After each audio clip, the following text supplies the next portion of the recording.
The conference hall was enormous. I mean, truly enormous, the kind of space that makes you feel small even when you're a 7-foot-tall Rixian with sensory tendrils that could pick up whispers from 3 rooms away. And let me tell you, on that particular day, those tendrils were working overtime, because every delegation in the Galactic Assembly was buzzing with the same question. What exactly were we supposed to do about the humans? See, humans had just been granted provisional membership, which, if you know anything about galactic politics, is basically the equivalent of inviting someone to a dinner party and making them eat at the kids' table.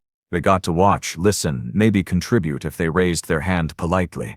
But actual voting rights, decision-making power, that would come later, assuming they didn't embarrass themselves first. The Krometh delegation was particularly vocal about this whole situation. Ambassador Thalvax, all gleaming exoskeleton and clicking mandibles, had spent the better part of 3 cycles explaining to anyone who would listen why humanity's inclusion was premature at best and catastrophic at worst. They're aggressive, he'd say, those mandibles clicking with righteous indignation, chaotic, unpredictable. They've barely stopped warring amongst themselves. How can we trust them with the security of civilized space? And honestly, most of us agreed with him. The humans' own history files made them look absolutely unhinged. Constant warfare, territorial disputes, weapons development that seemed to exceed their ethical development by several centuries. Their own planet was still recovering from what they called the Consolidation Wars, which was apparently their polite term for nearly destroying themselves with fusion weapons and biological agents that made our military scientists physically ill when they read the reports. But here's the thing about the Galactic Assembly. Protocol is everything. So despite the Krometh objections, despite the nervous fidgeting from the Peltharan delegates, despite the Xanthir ambassador's thinly veiled comments about primitive species, the humans got their spot. Probationary. Watched very, very carefully. They sent a delegation of 12, which seemed excessive for a provisional member. But humans apparently like to do things in groups. Their lead ambassador was a man named Henrik Castellan. Tall even by human standards, silver-haired, with this unnerving ability to smile while his eyes stayed completely cold. Former military, our intelligence files said.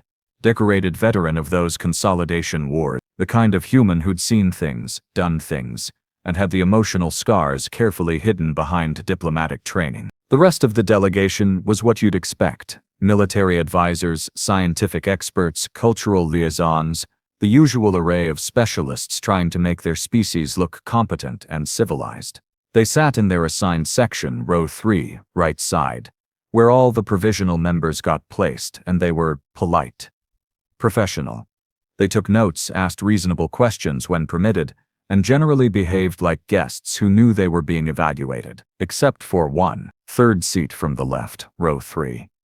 A young woman, and I use that term by human standards, though she looked barely old enough to be away from her birth clan. Dark hair pulled back in what humans call a ponytail, simple gray suit that matched the rest of her delegation, facial features that read as East Asian if you bothered to learn human ethnic categories. Her nameplate said Dr. Keiko Murakami, which meant nothing to most of us at the time. She sat there, quiet as vacuum, while the rest of her delegation participated in the sessions. Henrik Castellan would stand and deliver carefully prepared statements about humanity's commitment to peaceful cooperation. The military advisor, a gruff woman named Commander Rashida Okonkwo, would respond to questions about human defensive capabilities with practiced vagueness. Their science expert, Vikram Srinivasan, would explain human technological development with enthusiasm that bordered on adorable in its earnestness. But Dr. Murakami, she just sat there. Didn't speak, didn't stand. Barely leaned to move except to occasionally jot something down on a tablet that she kept in her lap, shielded from casual observation. Some delegates started making jokes about her. The humans brought a statue, the Peltharan ambassador whispered during one break, mandibles quivering with laughter. Perhaps they think we'll find it decorative. I'll admit, I didn't pay much attention to her either at first. There were more important things happening, like the Chromath delegation's increasingly aggressive questioning about human military protocols, or the Xanthir ambassador's proposal to limit human territorial expansion to their own solar system for the next century, or the general tension that came from having a species with humanity's reputation sitting in the same room as civilizations that prided themselves on millennia of peaceful development. The threat came on day 4 of the assembly. Not from the humans. Oh no, that would have been too obvious. It came from the Chromath themselves. And it came in a way that nobody expected, because we'd all made the fatal mistake of trusting too much in protocol, in procedure, in the assumption that species advanced enough for galactic civilization wouldn't do something breathtakingly stupid. Ambassador Thilvax rose during what was supposed to be a routine session on trade route security. Standard stuff, which species had patrol rights in which sectors, how to handle piracy in contested zones, the usual diplomatic dance of asserting influence without stepping on too many appendages. He began speaking about the Chromath hegemony's concerns, their need for additional security forces in the Outer Rim territories, their proposals for enhanced monitoring. Nothing unusual. Nothing that raised any alarms. Then his voice changed, just slightly. Just enough that my sensory tendrils picked up the shift in harmonics, and he said, "We can no longer allow threats to galactic security to persist in the name of misguided inclusivity." The temperature in the room seemed to drop about 10 degrees. Henrik Castellan's smile vanished. Commander Okonkwo's hand moved almost imperceptibly toward her side, where I'm certain she wasn't actually carrying a weapon because security had screened everyone, but the instinct was there. Srinivasan stopped mid-note, stylus frozen above his tablet. Dr. Murakami didn't move at all. Thilvax continued. The Chromath hegemony has conducted its own analysis of the human threat independent of this assembly's overly optimistic assessments.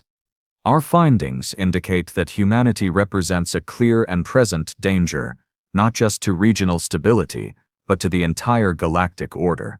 They are violent. They are unpredictable. They are, by their own admission, barely reformed warmongers who achieved space travel through military innovation rather than peaceful exploration. Ambassador Thilvax, the assembly moderator, interjected, her Peltherin voice carrying that special tone that means someone's about to get a very polite reprimand. These concerns have been addressed in previous sessions. The humans have agreed to provisional status precisely to allow for provisional status is insufficient, Thilvax cut her off. Which, let me tell you, is the kind of breach of protocol that makes everyone's diplomatic training kick into overdrive. We have therefore taken preventative measures to ensure the security of this assembly and all civilized species represented here. That's when the doors sealed. I mean literally sealed, magnetic locks engaging with a sound like thunder, energy barriers flickering into place across every exit. The emergency override systems, which were supposed to be tamper-proof, had been compromised. Someone, and I think we all knew who, had spent considerable time and resources preparing this moment. The human delegation, Thilvax announced, and now there was no mistaking the threat in his clicking voice, will surrender themselves to Chromath custody for immediate transport to a secure facility, where they will remain until such time as the Assembly votes to revoke humanity's membership and establish appropriate containment protocols for their species. Silence. The kind of silence that happens when 200 delegates from 40 different species simultaneously realize they're witnessing an attempted coup disguised as a security measure. Henrik Castellan stood slowly. Ambassador Thilvax, he said, and his voice had this quality that made me understand exactly how he'd survived those consolidation wars. You are making a catastrophic mistake. The only mistake, Thilvax replied, was allowing your kind through our doors. He gestured with one serrated appendage, and suddenly there were Chromath security forces emerging from maintenance corridors, armored, positioned at key points around the chamber. They must have been hiding there for hours, waiting for this moment. You have 2 of your time units to comply before we begin using force to ensure compliance. The math was brutal. 12 humans.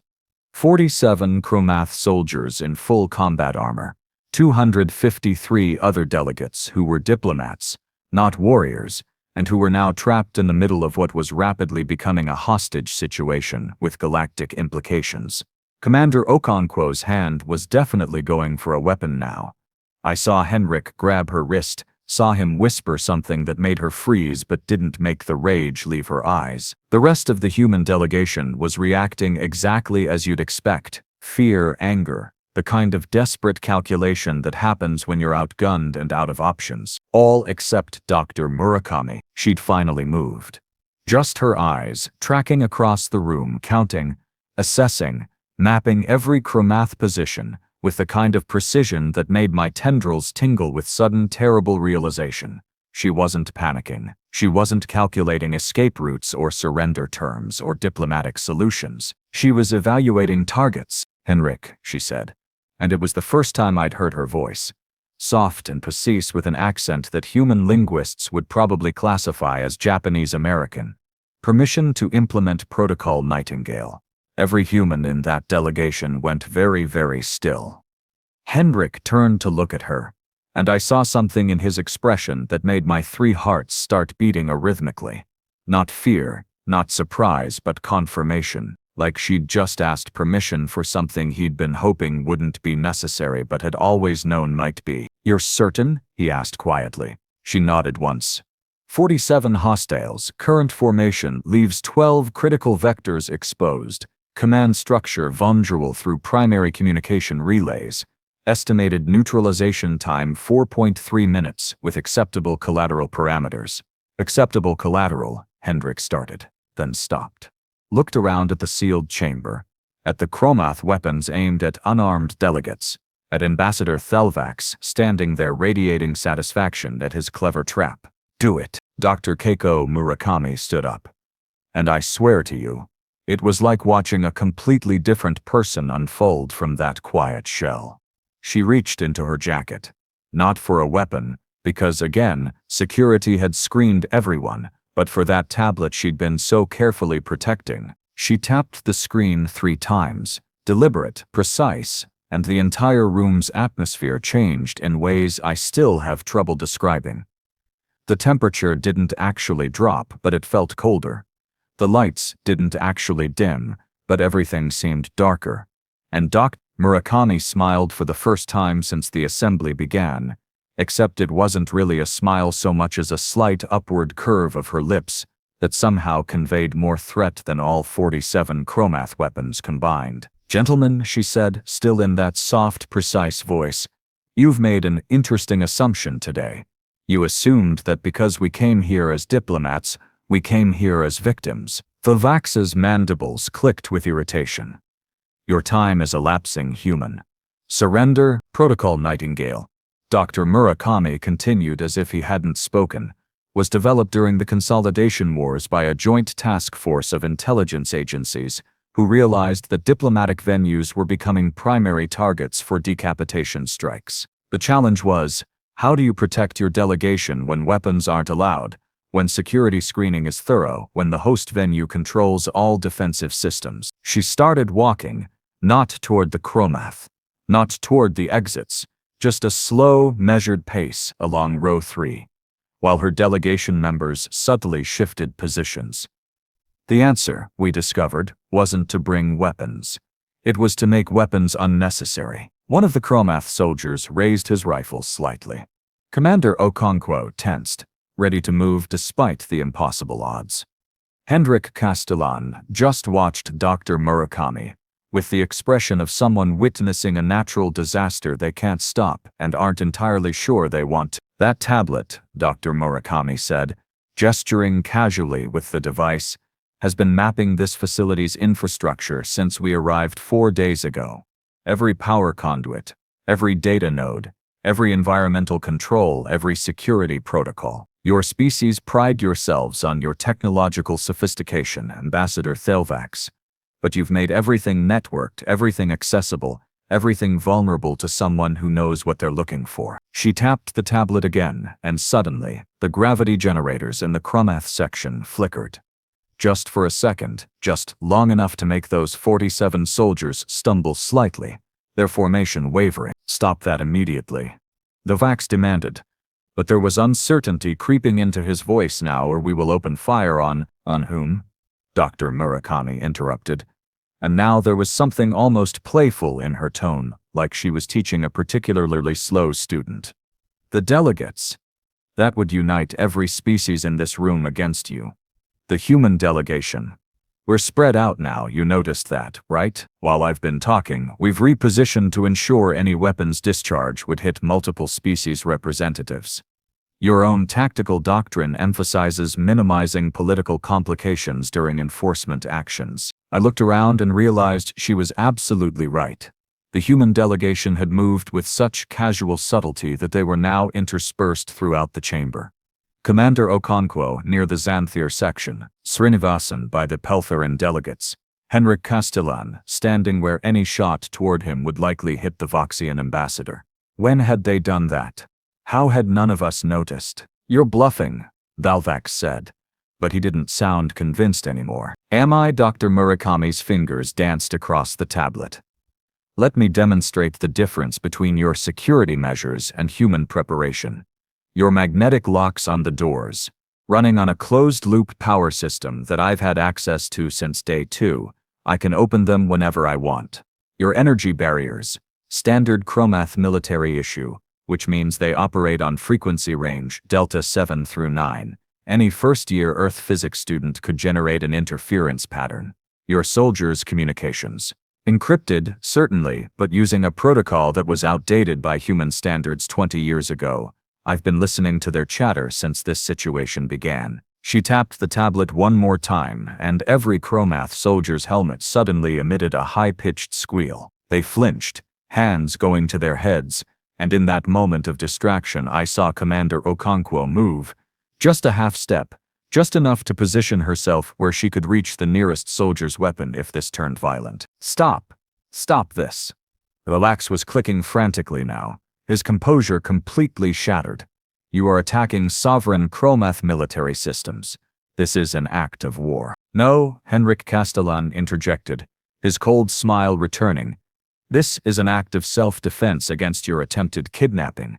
There's a significant legal distinction, which I'm certain the Assembly will recognize when this incident is reviewed. Dr. Murakami had stopped walking now, standing in a position where she had clear sightlines to multiple sections of the room. Here's what's going to happen, Ambassador Thalvax. Your soldiers are going to lower their weapons and return to their barracks. You're going to unseal these doors and deactivate your barriers. And then you're going to resign your position and surrender yourself to Assembly custody for attempting to subvert galactic law through force. Absolutely not. Alternative scenario, she continued in that same soft, relentless voice. I trigger a cascade failure in your soldiers' armor systems, which will cause their power cells to overload. Non-fatally, probably we tried to keep casualties to a minimum when we designed this, but the resulting electromagnetic pulse will fry every piece of Chromath technology in this chamber, including the life support systems in your environmental suit. Given that the atmospheric composition in here is about 40% below what your biology requires, you'd have maybe 6 minutes before hypoxia-induced unconsciousness. The silence that followed was different from before. This wasn't shock or fear. This was the sound of 253 delegates simultaneously recalculating everything they thought they knew about humanity. You're insane, Thalvax whispered. You'd kill yourself too. The electromagnetic pulse would damage your own technology. Our technology is hardened against EMP. Dr. Murakami replied.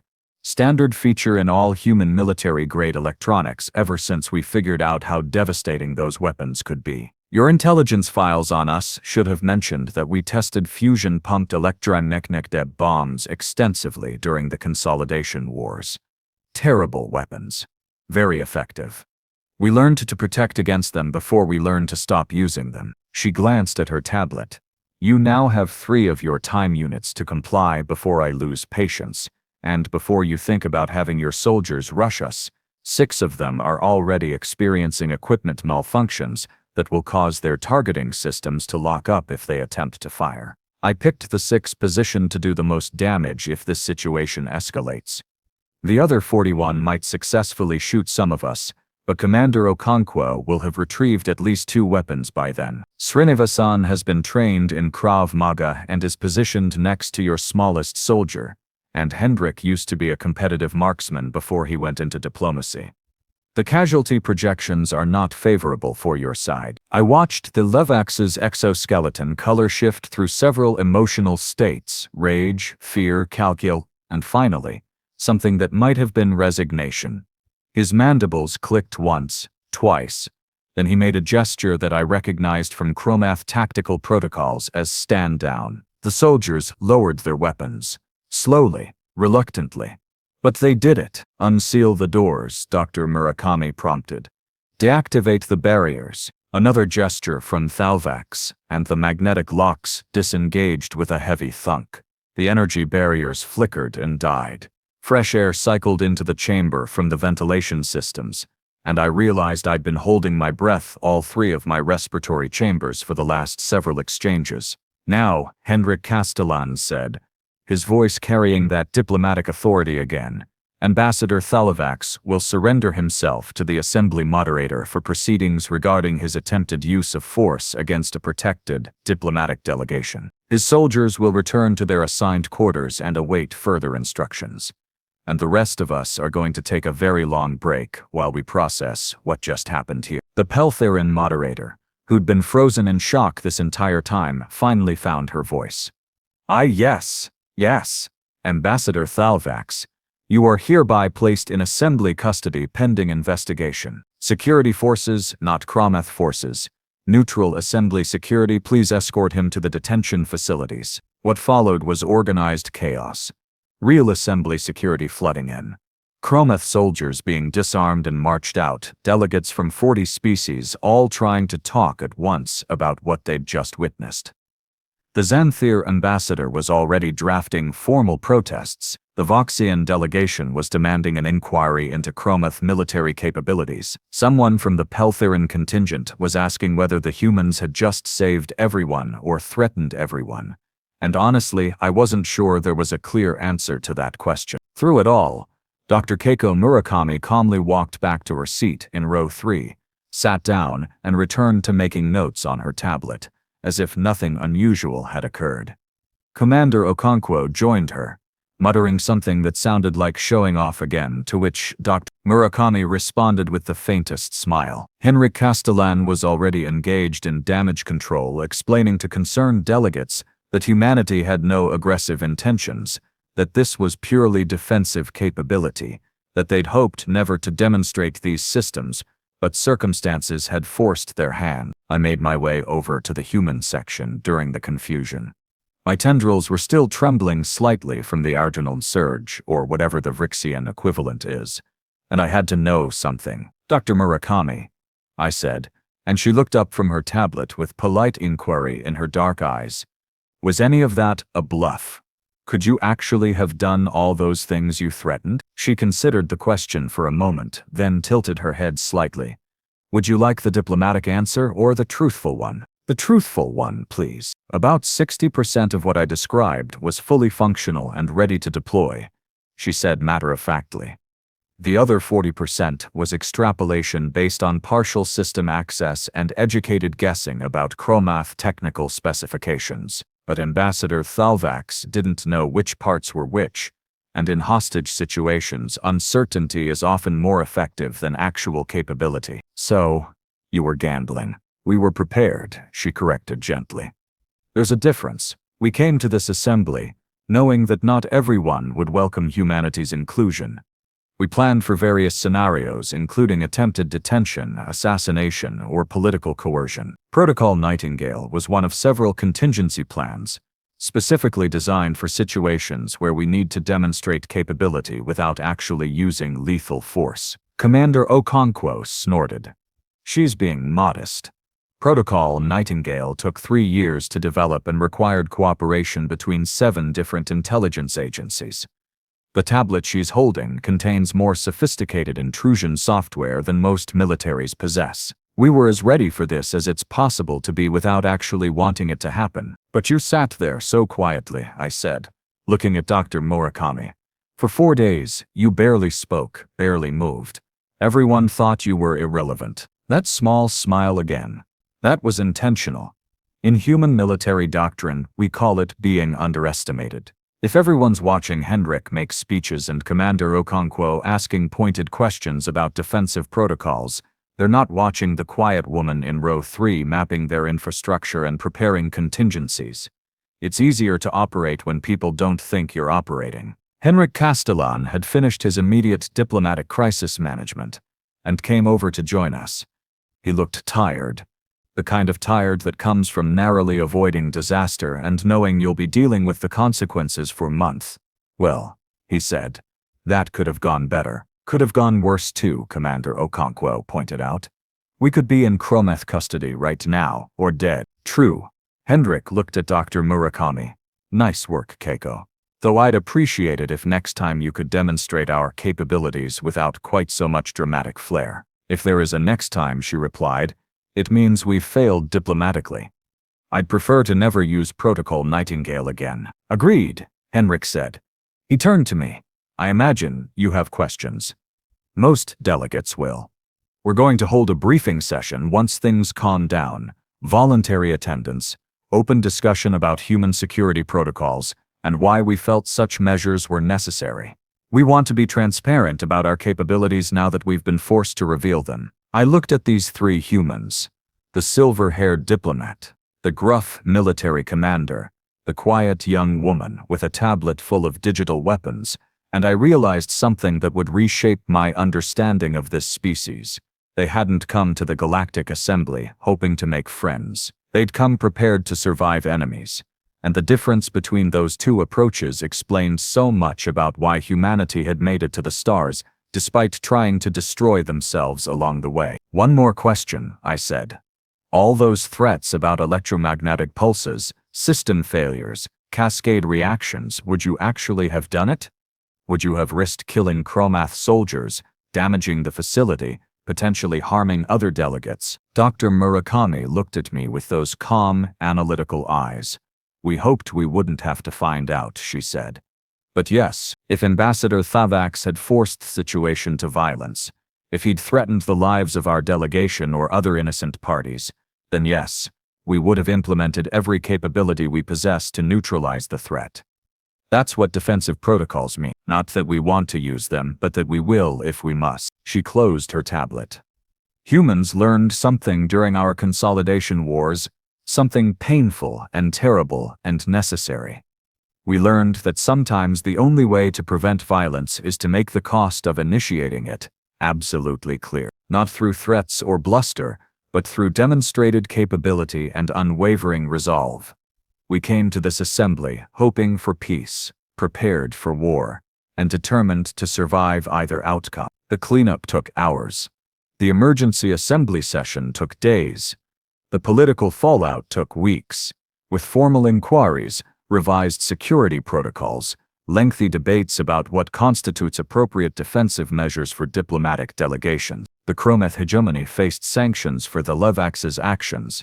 His plot had been unauthorized by their central government, apparently, though many suspected they'd known more than they admitted. Several species intelligence agencies quietly reached out to humanity asking about technological cooperation, which Henrik politely deflected with promises of future discussion. And through it all, Dr. Keiko Murakami sat in row 3, quiet and unassuming, taking notes and occasionally making small adjustments to her tablet systems.